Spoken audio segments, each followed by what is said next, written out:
Hello दोस्तों, नमस्कार। स्वागत है आपका हमारे चैनल राजनीति विज्ञान में। और मैं रेणुका सिंह आज आपको बांग्लादेश के बारे में जानकारी दूंगी। तो चलिए शुरू करते हैं। बांग्लादेश गणतंत्र दक्षिण एशिया का एक राष्ट्र है। देश की उत्तर, पूर्व और पश्चिम सीमाएं भारत और दक्षिण पूर्व सीमा म्यांमार देशों से मिलती हैं। दक्षिण में बंगाल की खाड़ी है।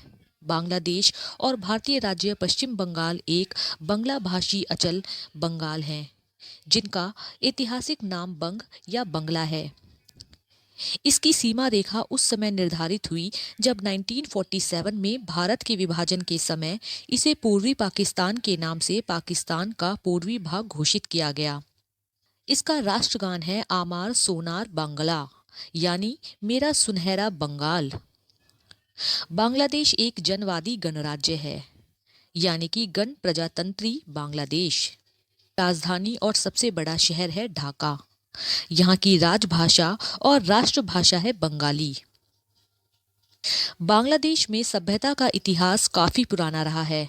आज के भारत का अधिकांश पूर्वी क्षेत्र कभी बंगाल के नाम से जाना जाता था। बौद्ध ग्रंथों के अनुसार इस क्षेत्र में आधुनिक सभ्यता की शुरुआत 700 ईस्वी ईसा पूर्व में आरंभ हुआ माना जाता है। यहाँ की प्रारंभिक सभ्यता पर बौद्ध और हिंदू धर्म का स्पष्ट प्रभाव देखा जा सकता है। उत्तरी बांग्लादेश में स्थापत्य के ऐसे हजारों अवशेष अभी भी मौजूद हैं जिन्हें मंदिर या मठ कहा जा सकता है। बंगाल का इस्लामीकरण मुगल साम्राज्य के व्यापारियों के द्वारा 13वीं शताब्दी में शुरू हुआ और के व्यापारियों का आगमन इस क्षेत्र में 15वीं शताब्दी में हुआ और अंततः 16वीं शताब्दी में ब्रिटिश ईस्ट इंडिया कंपनी द्वारा उनका प्रभाव बढ़ना शुरू हुआ। 18वीं शताब्दी आते आते इस क्षेत्र का नियंत्रण पूरी तरह उनके हाथों में आ गया, जो धीरे धीरे पूरे भारत में फैल गया। जब स्वाधीनता आंदोलन के फलस्वरूप 1947 में भारत स्वतंत्र हुआ, तब राजनीतिक कारणों से भारत को हिंदू बहुल भारत और मुस्लिम बहुल पाकिस्तान में विभाजन करना पड़ा।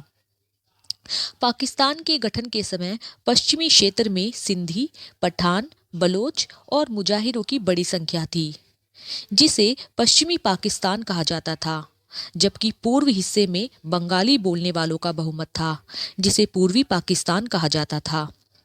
हालांकि पूर्वी भाग में राजनीतिक चेतना की कभी कमी नहीं रही, लेकिन पूर्वी हिस्सा देश की सत्ता में कभी भी उचित प्रतिनिधित्व नहीं पा सका। हमेशा राजनीतिक रूप से यह उपेक्षित ही रहा।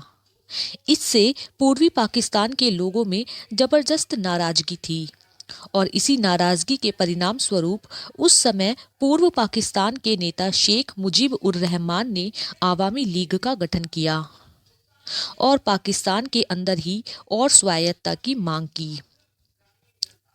1970 में हुए आम चुनाव में पूर्वी क्षेत्र में शेख मुजीबुर रहमान की पार्टी ने जबरदस्त विजय हासिल की। उनके दल ने संसद में बहुमत भी हासिल किया, लेकिन बजाय उन्हें प्रधानमंत्री बनाने के उन्हें जेल में डाल दिया गया और यहीं से पाकिस्तान के विभाजन की नींव रखी गई।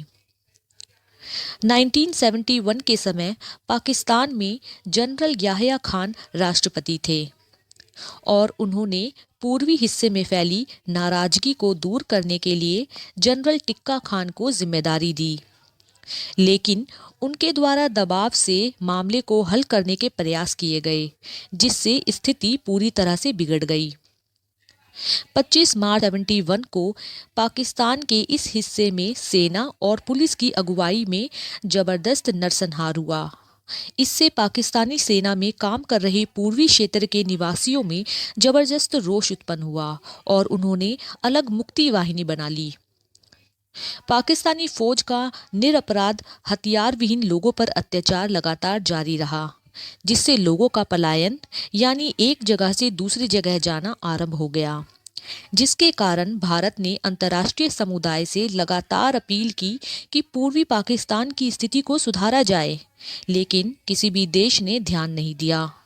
और जब वहां के विस्थापित लगातार भारत आते रहे, तो अप्रैल 1971 में तत्कालीन प्रधानमंत्री इंदिरा गांधी ने मुक्ति वाहिनी को समर्थन देकर बांग्लादेश को आज़ादी में सहायता करने का निर्णय लिया।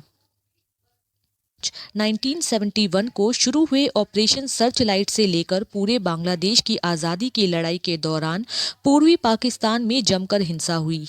बांग्लादेश सरकार के मुताबिक इस दौरान करीब 30 लाख लोग मारे गए। हालांकि पाकिस्तान सरकार की ओर से गठित किए गए हमूदुर रहमान आयोग ने इस दौरान सिर्फ 26,000 लोगों की मौत का नतीजा निकाला। उम्मीद है आपको हमारा ये विश्लेषण समझ में आया होगा। धन्यवाद।